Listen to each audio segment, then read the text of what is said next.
श्री स्वामी समर्थ महाराजांची मनाला भिडणारी अबोल कथा। एखादा एक गरीब शेतकरी मोठ्या संकटात सापडला होता। त्यांचे पीक वारंवार नष्ट होत होते, घरात अन्न नव्हते, कर्ज वाढत होते। खूप त्रास झाल्यामुळे तो निराश झाला आणि शेवटी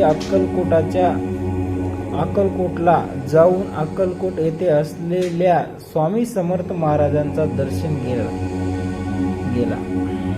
दर्शनाला गेला। तो महाराजासमोर बसला, पण त्यांचे काहीच बोलले नाही।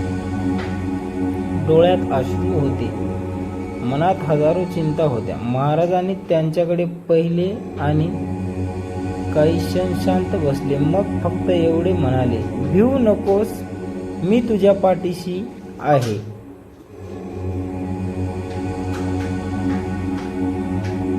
इतकेच शब्द होते, पण त्या शब्दाची शेतकऱ्याच्या मनात धीर निर्माण झाला। तो परत आपल्या गावाला गेला, मेहनत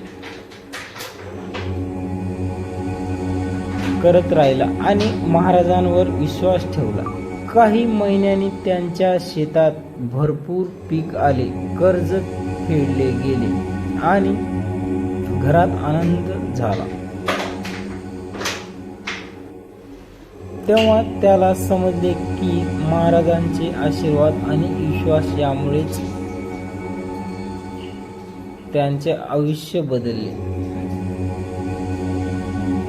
कथेचा संदेश: संकट कितीही मोठे आले तरी विश्वास सोडू नये। गुरुच्या शब्दात अपार शक्ती असते। श्रद्धा, मेहनत असे तर अडचणी दूर होतात।